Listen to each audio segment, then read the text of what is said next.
What's up, everybody? This is Dan Beldowicz, and today I'm bringing you Undoing Unproductive. Now, have you ever felt everything is just constantly going, that you're constantly busy, that you can never catch up, that you're never really getting to where you want to go or hitting your goals, right? When we talk about being productive, it's like getting things done. And it's one of the biggest challenges for so many people. And I see that there's this trap that people fall into of being unproductive. So today we're going to dive into being unproductive and the three steps that I follow to actually break through it, to get through it, and never have that feeling of, man, I spent all week running around like crazy and I got nothing done. So let's look at, what does it mean, right? Busy doesn't mean effective. So many people are very busy at doing something, doing a whole lot of things that actually don't produce a lot of results. There was one of the quotes that I talked about this week in Quotes from the Car was from Tim Ferriss, and he talked about being productive versus just being busy. And I talked through the whole Pareto principle and really about how 80% of your results come from 20% of your efforts. And if we're not looking at what our efforts are, meaning the actions that we're taking on a daily basis, then it's very, very difficult to understand what's really going to have an impact on where we're going, what we're doing, and in the results that we're going to get. So I want to define unproductive, right? When effort truly doesn't lead to meaningful progress, because productivity is ultimately what's going to get you the result. So why are productivity hacks failing out? You hear so many different ways. A life hack for this, the 5-second rule for that. People are confusing busyness and hustle for actually getting things done. And what we're finding and what we're seeing is that there's this endless task switching. Everybody's just switching from task to task to task, to do, and running back and forth and never really finishing anything. All we have to do is look at what are the things that are actually getting done. So there's a lot of half-finished projects. There's dopamine from burnout because we're doom scrolling. So the common thought really becomes, right, I'm always doing something, but nothing ever really gets done. Why do I feel like no matter how much I do, no matter how hard I work, no matter how many hours I put in, I really am getting nowhere? And it leaves us feeling overwhelmed, anxious, stressed out, typical fast reaction, right? Frustrated, anxious, stressed out, and tired. And what ends up happening is we stay stuck in reactivity instead of intentionality. We stay jumping between tasks without ever prioritizing in focusing and finishing. We binge productivity hacks and never really find the fulfillment or the finish line for most of our things. And this is really onset by the mindset, right? The unproductive mindset.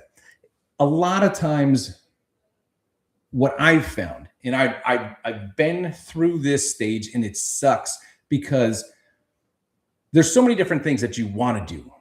I want to write the book. I want to start the business. I want more sales. I want to grow in this specific area of my life, and it just never seems to happen. And if only you could catch up this weekend, if only I pushed harder, I'd get ahead. And it never actually happens.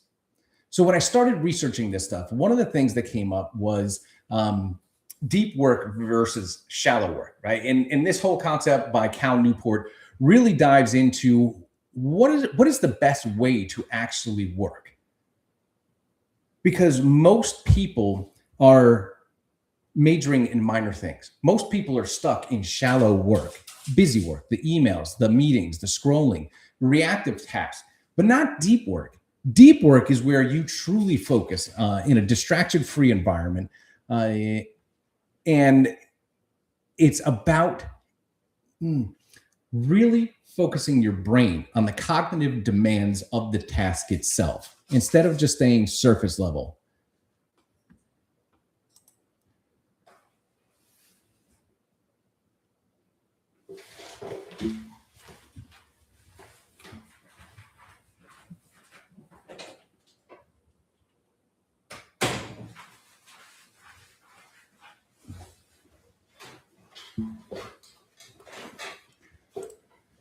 And when we don't truly dive in deep and actually focus on the things that we do, everything gets half-assed. Every single task that we're doing really isn't getting done. What Cal said in Deep Work is clarity is what matters provide.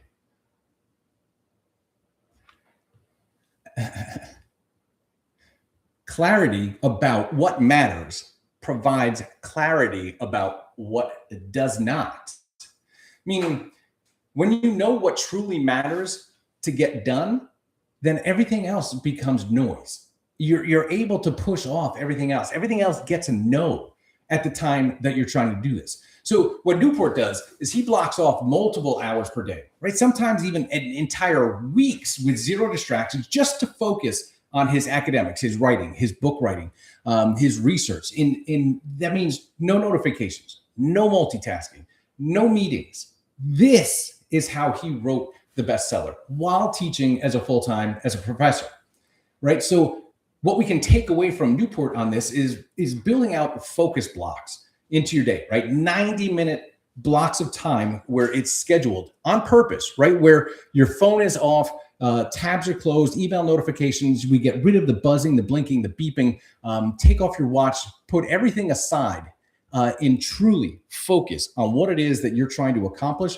Go into that block of time with intent of what is it that I'm actually going to get out of this.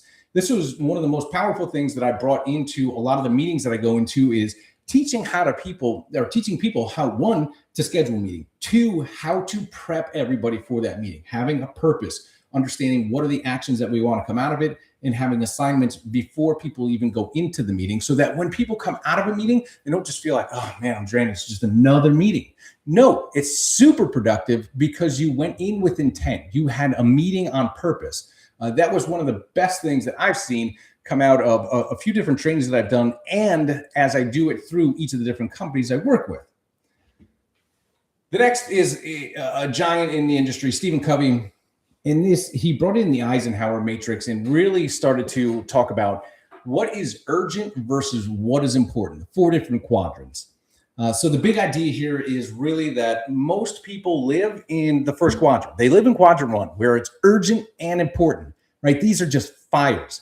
If you ever woke up one day and it's just email, phone call, text message, all these different messaging platforms firing at you, and it's everybody's on fire. Everybody's throwing a flag saying, hey, you got to get this done. This has to happen right now. In what happens is when we live in quadrant 1, everything is on fire. The secret to true productivity lives in quadrant 2. This is where it's not urgent, but it is important. And this is really where planning, vision, relationships, strategy, all of this, wellness, this stuff comes in. One of Stephen Covey's quotes is, key isn't to prioritize what's on your schedule, but to schedule your priorities. This is one of the biggest shifts that I found going into different businesses and saying, what are we doing? What are the priorities for the quarter? Because if everything's a priority, nothing is. That's like in marketing when you put a whole bunch of words on a piece of paper and then all of a sudden you make everything bold. Nothing's bold, right? It's the contrast between the two. When you actually focus on the priorities and you understand from a reading standpoint, when things are bolded, people's eyes are drawn to it. When you actually schedule your priorities, now everything else can fill in around it. Covey also had a great example of this in terms of putting rocks, pebbles, sand, and water into a jar. Famous example, huge in management circles, business leadership, and things like that. And it really showed the evidence of why you put in the big rocks first, then you let the pebbles filter in around it. Right? The big rocks are your priorities, what it is you're trying to do, the writing the book, the starting the business, the making the phone calls, things, the actions, the massive actions that are actually going to get you ahead. The pebbles and the sand are all like the emails, the phone calls, the meetings, all this other stuff will find its way into your schedule. But unless you're blocking out massive time blocks, like Newport said above, if you can block out 90 minutes to actually work on something and get deep into it, not just surface level, like, yeah, I got to write a couple of emails or I got to do a couple of things, but I'm talking about identifying the issues, discussing it, and solving those things, right? That's straight from traction and EOS. But ultimately, it truly is making the time, scheduling the time, sticking to the time, and then following up through it, right? When we talk about the 4-quadrant matrix, right, this has helped millions of people shift from being reactive to proactive. And instead of just checking Slack or emails first thing in the morning, top performers, millionaires, billionaires, they start with what's important, but not urgent. And when you can get through that list, when you've got your top 5 complete, then you can start working on everything else. So start with writing. Put your mask on first, right? What are the things that you need to do so that you're at your best? And then what are the tasks for the day that you need to get done in order to live your best life? And this is truly part of the On Purpose framework simply because it's intentional. So how do we do that? How do you start your day?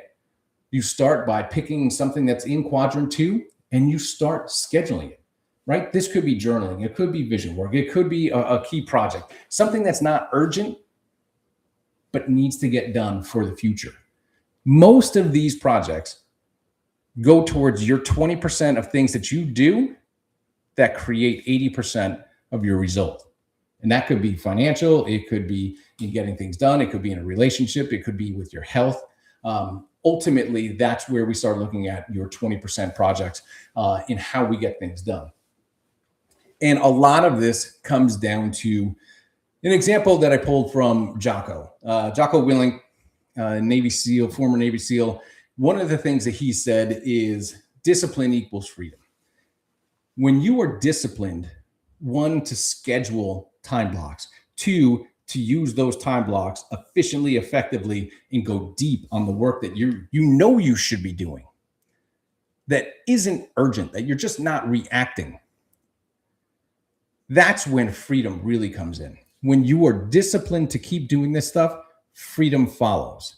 That's where freedom doesn't come from not having any structure. It comes from a system, discipline, in truly being in control of your time. Something that he said is, don't expect to be motivated every day. Just get out there and make things happen. You won't be. You don't count on motivation. Count on discipline. Now, when I record my quotes from the car, that is about motivation. It's about getting somebody fired up and getting them thinking. That doesn't last. But that's 1, why I do it every day. 2, it's a discipline. The more stuff that I push out, the more stuff that I publish, 1, helps flush out my brain for new ideas to get generated.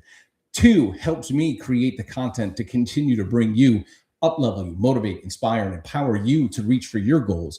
And then 3, it keeps me accountable. It is a discipline that I've built into my day so that I keep doing it. Now, you don't have to be like Jocko. You don't have to wake up at 4:30 every single morning, but it truly is, writing Wake Up on Purpose, that's kind of my thing, but it doesn't have to be yours. Everybody's like, well, I'm not a morning person. Great. The reason I was doing it was to create consistency, was to create discipline, was to really train myself to get into quadrant 2, to go deep on those things and actually get things done. That was when having 4 kids running around with travel baseball, softball, and dance, and writing a book at the same time while working full time. Yeah, those things stack up. It's a lot of time.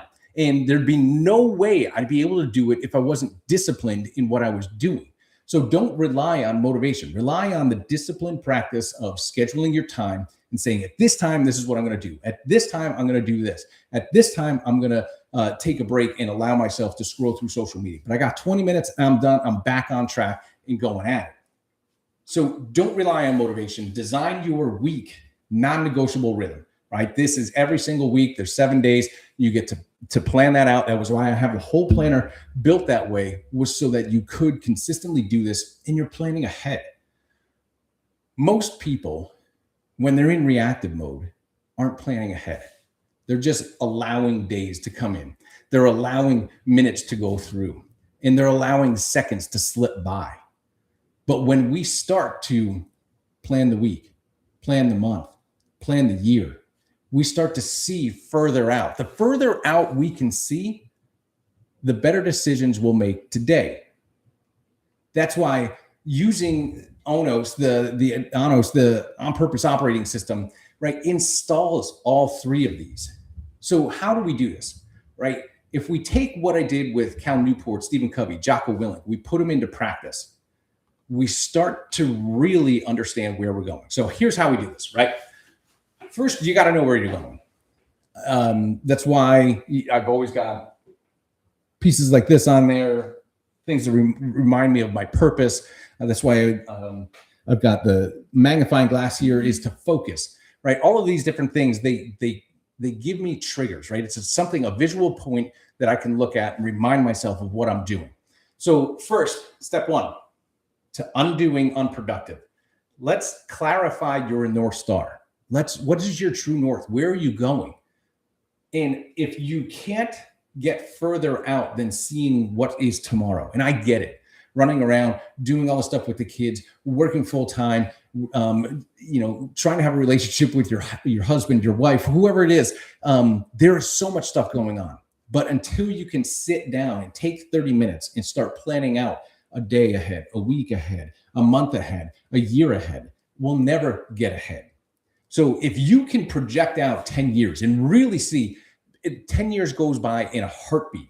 And now I know this simply because my kids are in the middle of college, and I remember having them like it was yesterday. So all of this stuff goes by so fast that if you don't take the time to slow down and look ahead and act as if you're actually going to be 10 years older in 10 years and see what is your life going to be like, you're never going to think about it. So clarifying your North Star is truly one of the first things. Know what you want and have a clear vision of where you're going, right? It's the first two steps in the ONOS platform.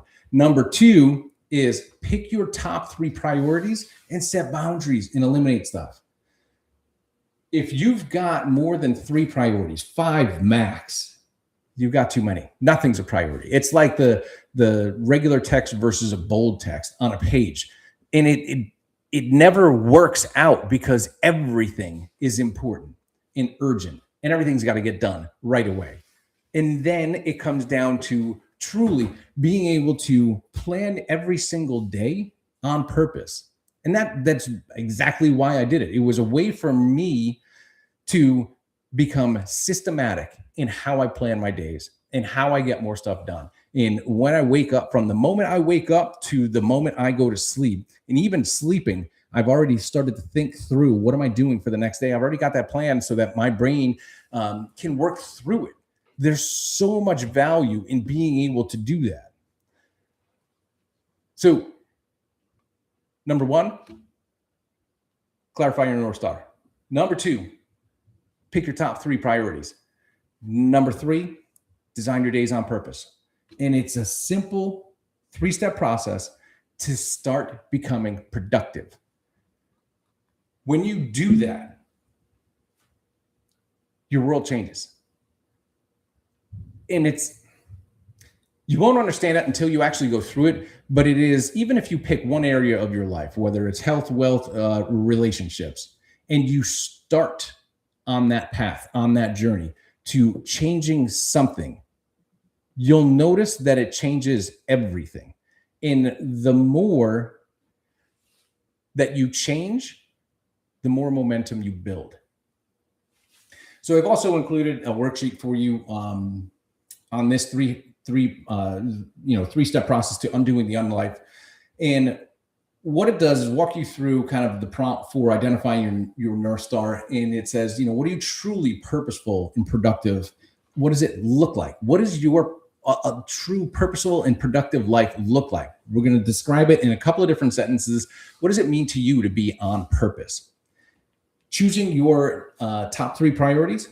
Again, I break this down in 90-day segments. I feel Mother Nature has built the seasons in 90 days. I feel the year is broken down into 4 different segments: winter, spring, summer, and fall. The year is about 365 days.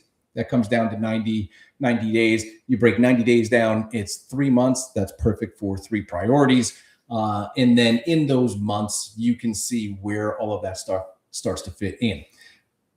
If you're not visualizing what it is that you want in the next 90 days, and then being able to break it down piece by piece, month by month, week by week, day by day, that is when you get true clarity.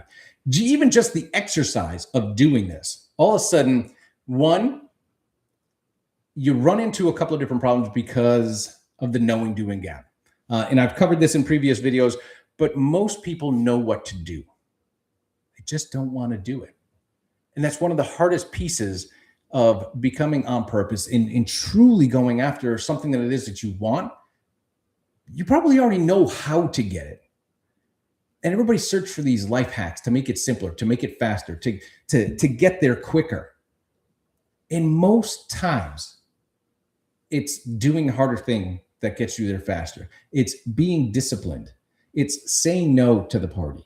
It's eating less, working out more. It's spending the time with the person. It's budgeting time to write the book, to start the business, to plan it out, to have the conversation. All of those little things are what's going to build up. And a lot of times when you wake up in the morning, you hear that the alarm clock going off and it's like, no, I don't want to get up. That's when discipline's got to kick in and say, nope, this is just what we do now. We get up, we grind it out, and we become productive. So stop treating as if you were here because of an accident. You're not. You're here on purpose. Now it's time to start living like it. So at the end of each week, you then go back and reflect, right? What actions this week felt most aligned for me with my purpose, and what do I adjust next week? I started this out by talking about Pareto and looking at the 20% of actions that get you 80% of the results. The disciplined structure of your day, of your week, of your month, of your 90 days, of your year is what will then create geometric momentum to achieving your goals faster than you ever thought. Everybody wants something now. The cell phones, in smartwatches, and every email, in Slack, and everything is all about instant gratification. Everybody thinks you should be always on, always communicable, and always willing to answer in their time. The truth is, these tools are built for you. You've got to decide to leverage them and create those blocks of when are you going to answer emails? When are you going to... Everybody's like, well, what if there's an emergency? I would love to know what percentage of messages that you get that if you didn't respond in the next 90 minutes are truly emergent and truly impact somebody's life because you did or did not respond. Now, yes, I get for work and I get it being in the travel agency and in private aviation. Yeah, there are certain things that we've got to be on top of constantly. But more times than not, it's not. It's not the urgent and important that gets you there. It is the not urgent and important ones in quadrant 2 that'll get you there, that'll lead to a life on purpose. I'll leave you with that. Please like and subscribe. Check out the worksheet I left in the comments, and I look forward to talking to you next week.